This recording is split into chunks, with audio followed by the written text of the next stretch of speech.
لوگوں سے عزتیں تلاش کرتے ہو تو وہ کیا تمہیں عزت دیں گے؟ وہ تو کل اچھا کہتے ہیں پرسوں برا کہنے لگ جاتے ہیں۔ لوگوں کے سامنے گڈ بک میں آنا چاہو گے تو وہ تو سویرے تمہارے بارے میں کچھ کہیں گے، شام کچھ اور کہیں گے۔ اپنی روحانی زندگی آباد کریں، اپنے مسلح کو وقت دیں، اور دنیا سے چھپ کر اس موبائل کو بند کر کے اور اپنے آپ سے بھی چھپ کے اور تنہا ہو کے چھپا کے سارا کچھ اپنے آنسو اپنے رب کی بارگاہ میں پیش کریں، اس کے حضور حاضری دیں۔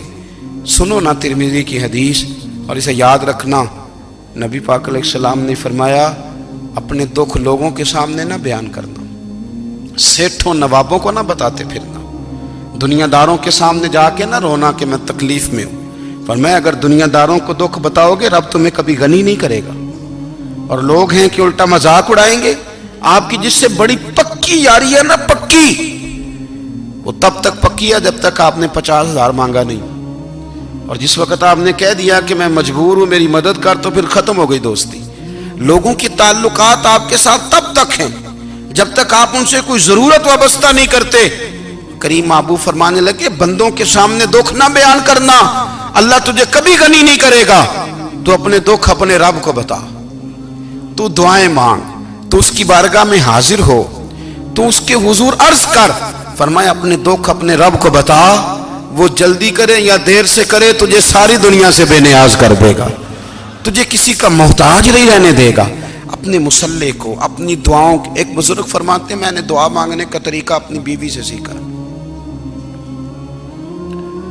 دعا مانگنے کا طریقہ اپنی، سیکھنے والے تو اپنے بچوں سے بھی سیکھ لیتے ہیں، سیکھنے والے تو ہر ایک سے سیکھتے ہیں۔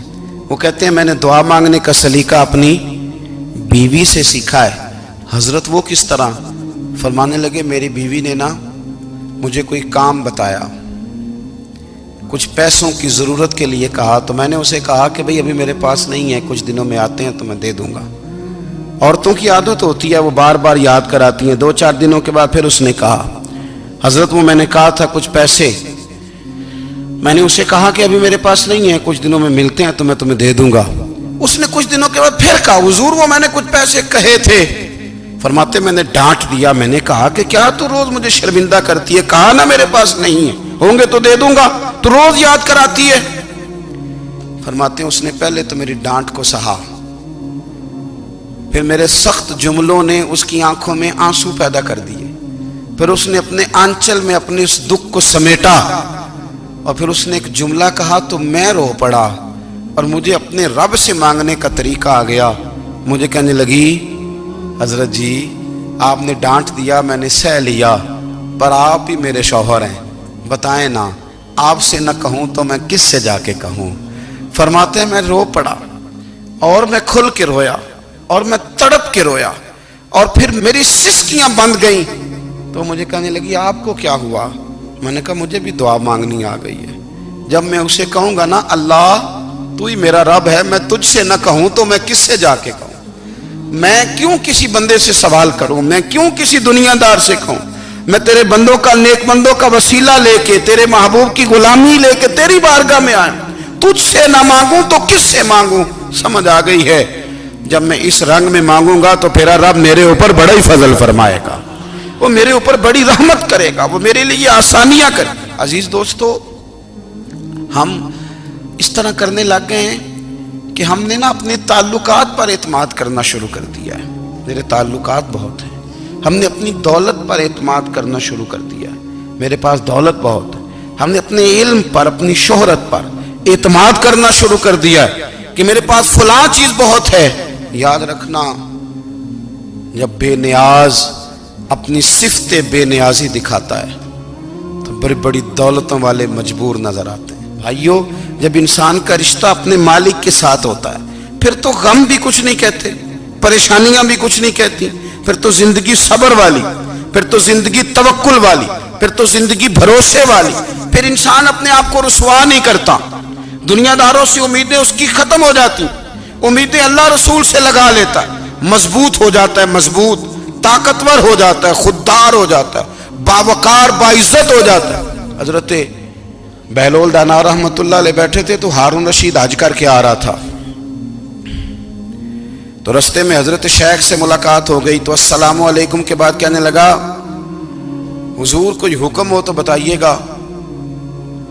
تو حضرت بہلول دنا فرمانے لگے تیرا رب کون ہے؟ اس نے کہا اللہ. تو فرمایا میرا کون ہے؟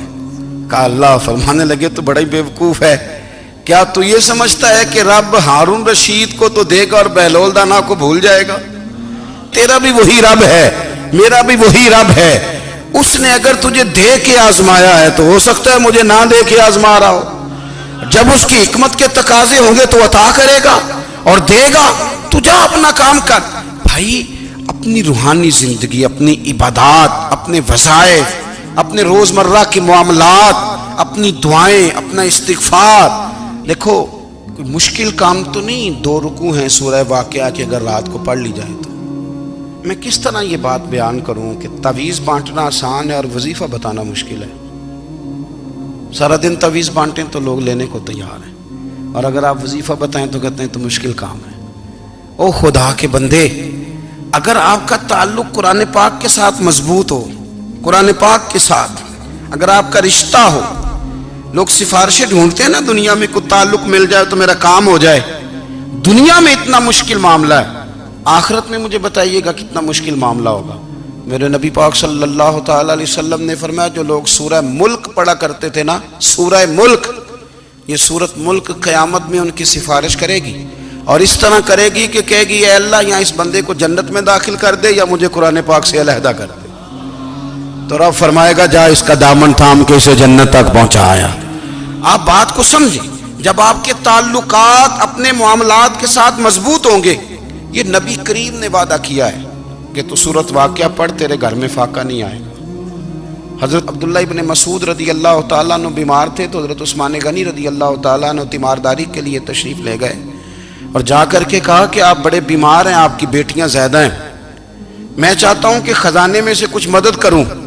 تو سیدنا عبداللہ ابن مسعود رضی اللہ تعالیٰ عنہ اٹھ کے بیٹھ گئے اور کہنے لگے امیر المومنین، اللہ آپ کو میری طرف سے، میری بیٹیوں کی طرف سے بہتر صلہ دے. میری بیٹیوں کو کسی خزانے کی ضرورت نہیں، میں نے انہیں خزانہ دے دیا ہے. کہا جناب آپ نے کون سا خزانہ دیا ہے، میں آپ کے مالی معاملات کو جانتا ہوں. تو فرمانے لگے امیر المومنین، میرے نبی کریم نے فرمایا ہے جو سورت واقعہ پڑھے اسے کبھی فاقہ نہیں آتا. میں نے بیٹیوں کو یاد کرا دی ہے، یہ خزانہ میں نے انہیں دے دیا ہے. وہ سارے والدین سنیں جو بیٹیوں کے لیے پریشان رہتے ہیں. حضرت عبداللہ ابن مسعود نصیحت کر رہے ہیں، فرمانے لگے میں نے سورت واقعہ یاد بھی کرا دی ہے، پڑھنے کی عادت بھی ڈال دی ہے. حضور نے فرمایا ہے جو سورت واقعہ پڑھے اسے فاقہ نہیں آتا. کہنے لگے چاند تو اپنی جگہ چھوڑ سکتا ہے، سورج گر سکتا ہے، تارے ٹوٹ سکتے ہیں، پر مدینے والے رسول کی بات غلط نہیں ہو سکتی. حضور نے فرمایا فاقہ نہیں آئے گا تو انشاءاللہ کبھی بھی نہیں آئے گا. کرنے کا کام یہ ہے کہ ہم اپنے معاملات، اپنی عبادات، اپنی دعائیں، کبھی 10 منٹ عادت ہو جائے نا دعا مانگنے کی علیحدہ سے رات کو. حضور نے فرمایا جو فرض نماز کے بعد دعا مانگے اللہ اس کی قبول کر لیتا ہے. نبی پاک صلی اللہ تعالی علیہ وسلم نے فرمایا اللہ مسافر کی دعا قبول فرماتا ہے. حضور نے فرمایا اللہ مظلوم کی دعا قبول فرماتا ہے. حضور نے فرمایا بیمار سے دعا کراؤ اللہ اس کی دعا قبول فرماتا ہے. میرے نبی پاک نے فرمایا ماں باپ جب بھی اولاد کے لیے ہاتھ اٹھائیں، ویسے تے بلے شاہ تو آسمانی اڈ دیا ہی پھڑ دیں، جڑا گھر بیٹھا انہوں بڑھیا ہی نہیں. حضور فرمانے لگے ماں باپ جب بھی اولاد کے لیے دعا فرمائیں اللہ ان کی دعا کو قبول کرتا ہے. آپ اپنا تعلق بنائیں دعا کے ساتھ، عبادت کے ساتھ، مصلی کے ساتھ رشتہ بنائیں، استغفار پڑھیں. صلاح الدین ایوبی صلیبی جنگوں میں تھے، رات کو مسجد اقصیٰ میں نماز پڑھی تو پریشان تھے. ایک بزرگ سے ملاقات ہوئی تو وہ کہنے لگے کہ آپ بڑے پریشان ہیں. کہنے لگے حضور پریشان اس لیے ہوں کہ پہلے ہی مسلمان کمزور ہے، اب میں نے سنا ہے دشمن کا ایک بحری بیڑا وہ جنگی سامان سے بھرا ہوا آ رہا ہے، تو اب ان کے پاس اور تلواریں اور نیزے آ جائیں گے، مسلمانوں کے پاس پہلے ہی وسائل کی کمی ہے، پریشان ہو کس طرح کر کے مقابلہ کریں گے. یہ بات کہتے ہی صلاح الدین ایوبی نے بزرگوں سے کہا حضور آپ بھی دعا کرنا، دعا کی بڑی طاقت ہے. میرے نبی پاک نے فرمایا دعا مومن کا ہتھیار ہے، دعا مومن کا، دعا مومن کا۔ حضور نے فرمایا تقدیر کو سوائے دعا کے کوئی چیز نہیں بدل سکتی۔ دعا مومن کا ہتھیار ہے، یہ کافر کے پاس کوئی نہیں، یہ ہتھیار ہے مومن کا۔ اللہ کرے آپ کو سمجھ آئے، پھر سنیں، کئی بار کہہ چکا ہوں یہ ہتھیار ہے۔ کافر کے مقابلے میں جو تیرے پاس سب سے بڑا ہتھیار ہے وہ دعا ہے۔ دعائیں کرانی چھوڑ دی، کرنی چھوڑ دی، لینی چھوڑ دی۔ حضرت سیدنا انس بن مالک رضی اللہ تعالیٰ عنہ فرمایا کرتے تھے، میں نے وہ رنگ دیکھا ہے جب حضور دعا مانگتے تھے اور حضور کی مقدس آنکھوں میں آنسو بھی ساتھ ہی بہا کرتے تھے، میں نے وہ انداز دیکھا ہے۔ تو صلاح الدین ایوبی بزرگ سے کہنے لگے آپ بھی دعا کیجیے، اور خود رونے لگے اور سر سجدے میں رکھ کے رونے لگے، اور عشاء سے لے کر فجر تک روئے، خوب روئے۔ صبح وہ بزرگ آئے تو صلاح الدین ایوبی کا خوبصورت اور ہنستا ہوا چہرہ دیکھا، کہنے لگے آپ بڑے خوش ہیں، رات تو میں نے بڑے روتے ہوئے دیکھا تھا۔ تو کہنے لگے حضور وہ جو بحری بیڑا آ رہا تھا نا وہ پانی میں ڈوب گیا ہے، اب وہ نہیں آ رہا، ابھی خبر آئی ہے تو میں بڑا خوش ہوں۔ بزرگ کہنے لگے اٹھ سینے سے لگ اور سن ایک بات، وہ بحری بیڑا پانی میں نہیں ڈوبا، وہ تیرے آنسوؤں میں ڈوب گیا ہے۔ وہ جو تو رات رویا ہے نا رب کریم کی بارگاہ میں تو وہ ڈوب گیا ہے۔ حضرت عائشہ صدیقہ رضی اللہ تعالیٰ عنہ فرماتی ہیں ایک عورت تھی اور اسے نبی پاک صلی اللہ تعالیٰ علیہ وسلم نے نا وہ کلمہ پڑھ کے مسلمان ہوئی، مدینہ طیبہ آ گئی تو حضور نے مسجد نبوی شریف میں اس کے لیے مکان، ایک سادہ سا کمرہ ساتھ مسجد کے بنوا دیا، وہیں رہنے لگی۔ اکثر وہ سیدہ طیبہ کے پاس آتی تو حضرت عائشہ صدیقہ رضی اللہ تعالیٰ عنہ فرماتی ہیں وہ بڑی باتیں سناتی اور آخر میں کہتی وہ ہار والا دن بھی بڑا عجیب دن تھا اور میرے رب کی قدرتوں کا دن تھا، وہ بھی بڑا عجیب دن تھا۔